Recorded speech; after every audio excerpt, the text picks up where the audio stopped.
It's time now for a look at the latest in local news. In the news, swearing-in ceremonies held Tuesday at the County Commissioner's office. Both county commissioners and school board members sworn into office by probate judge Tammy Thornton. WIFO-FM on hand had a chance to talk with some of the newly elected board members. We begin with the county commissioners and newly elected Mike Gordon. Commissioner Mike Gordon sworn in today. Again, we're asking all the commissioners being sworn in, what's the one thing you're looking forward to the most being a commissioner? Bob, I'm excited about being a commissioner. I ran on three things. Competitive pay for county employees, lowering taxes, and volunteer fire departments to help the constituents. With their insurance, there's a lot to be done in the county. We look forward to just digging in and rolling up our sleeves. You've been attending the meetings, you've been at the work sessions. How do you feel the county is right now financially? I think the county's in good shape. We want to keep it that way. Okay, we look forward to working with you. Thank you, Bob. And again, those comments of Mike Gordon. Also newly elected is Commissioner Tim Hopkins. He had these comments. Here, Tim Hopkins, one of the newly elected commissioners sworn in today. What are you looking forward to the most being a commissioner? Just serving Wayne County to the best of our ability. I think Wayne County's got a lot of bright days ahead, so I'm anxious to get in here and get my hands on in all the business that we've got and all the upcoming things. You know, Wayne County's in a good shape right now, and we want to continue that trend. You've been attending the meetings, you've been to work sessions. Just your overall thought on where the county stands right now financially. Financially, we're really in a good shape compared to where we were 5 years ago. We're debt-free. You know, we're not going to have to be borrowing from the TAN anymore. We've got our own slush fund that we will borrow from, and we'll make sure that we pay back. So financially, Wayne County is in great shape. Went to the ACCG and talked to some of the other county commissioners there that were in training. And Wayne County is one of the counties that is in a lot better shape than other counties. So we're blessed. When you ran for office, you told me that you had a lot of time and you were looking forward to having time to be a commissioner. So, you know, have you been to the district, talked to your constituents? What's on their mind? I have. A lot of the constituents down where I live, down in Mount Pleasant, in the lower part of towards Glenn County in my district, internet's one of the big things, believe it or not. And, you know, it's a lot of people are working from home and stuff, and so that's one of the things that I'm going to be looking into. I know that when we were at the ACCG, they were saying to other counties that you can get together and get a group for different services, and that's one of the things I want to make on my priority. Brantley County has great internet service. I mean, you know, 1 mile from my house, you've got great internet service, and we don't. So that's one of the things I'm going to look in and see if we can't share from county to county. And there's a lot of things I'm still learning, like I said. So I'm still green in a lot of areas, but I'm looking forward. I think Wayne County's best days are ahead of them. And just blessed that people honored me to be part of this. Okay, well, we look forward to working with you, and again, congratulations. Thank you, Bob. And once again, those comments of Tim Hopkins. Third new commissioner sworn in Tuesday is Jamie Hickox. Here were her comments. Hickox sworn in today. What's the one thing you're looking forward to the most being a commissioner? Unity and transparency. It's just putting the taxpayers of Wayne County first. Well, you've been in all the meetings and all the work sessions. How do you feel the county is right now financially? I think, well, we've had all these years with the 5 mills hanging over us, so there's an excess of funds. I'm thrilled to death there won't be a 10 next year. If we can get in there and work with department heads and really do some deep dives on money, not cutting any services, I do believe we can have a significant relief for the taxpayer. That's my hope. Well, one thing you ran on, you've been pushing the community center. So where do you see that going?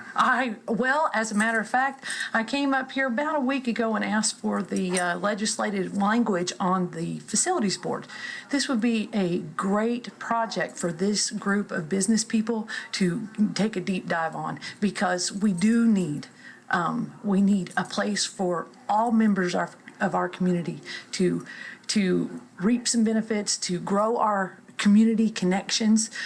We do have to address the security of the courthouse. We have to address that our courthouse is functionally obsolete, but there's things we can do there to fix that, but we have to commit to a community center, a community pool, a community place for us to be the best of Wayne County.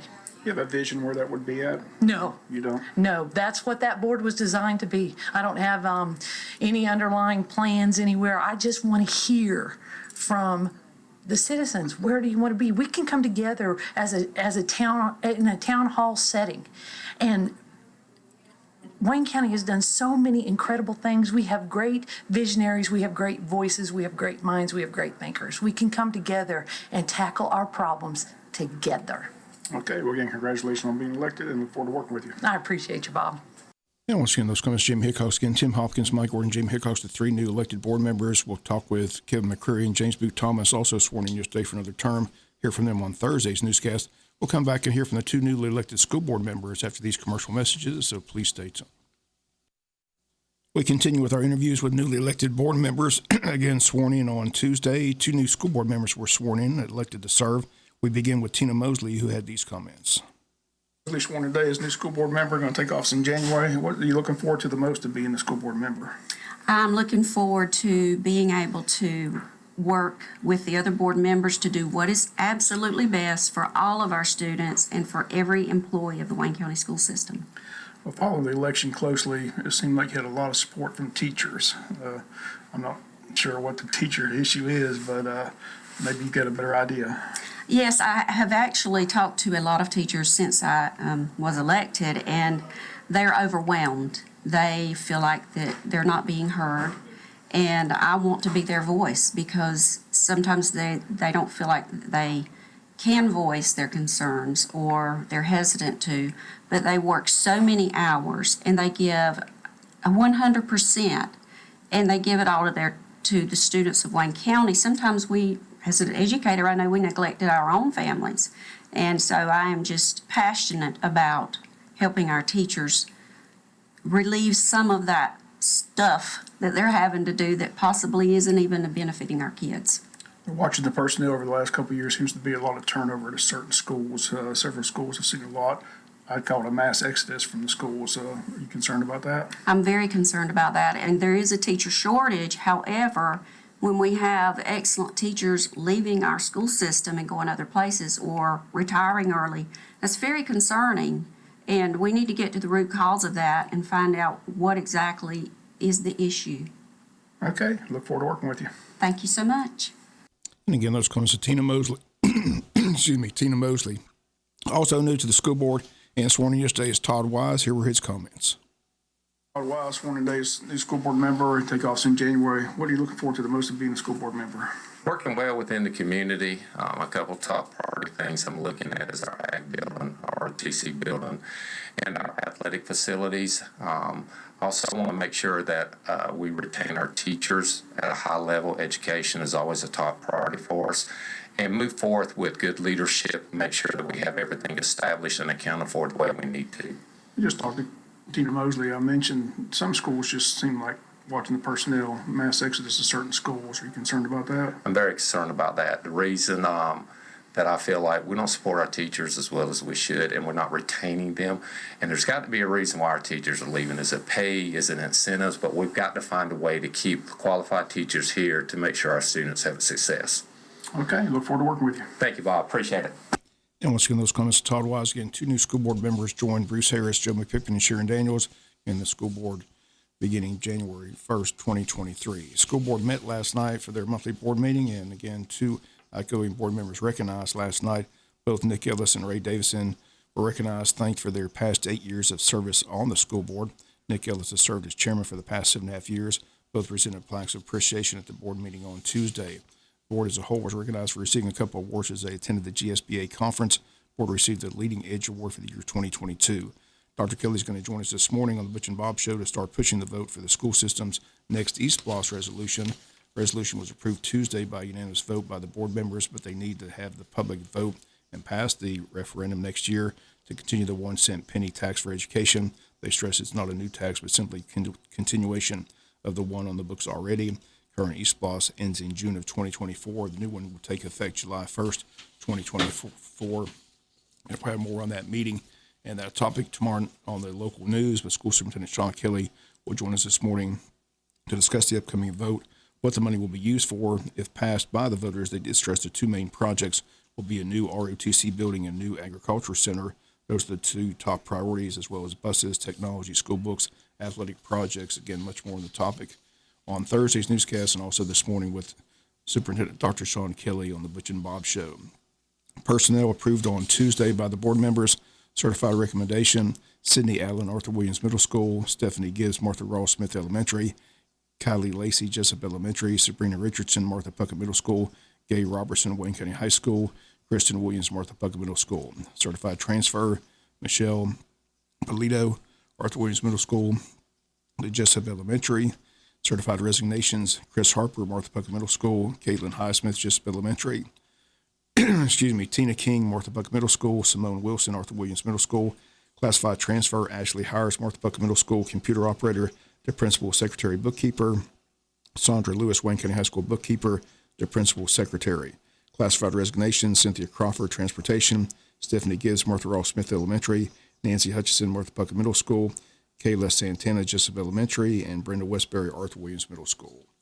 We'll come back with some final news notes after this word from our sponsor of the commercial messages, so please stay tuned. Final notes and news: bad weather expected on Thursday, so a couple of events scheduled for tomorrow have been pushed to Friday.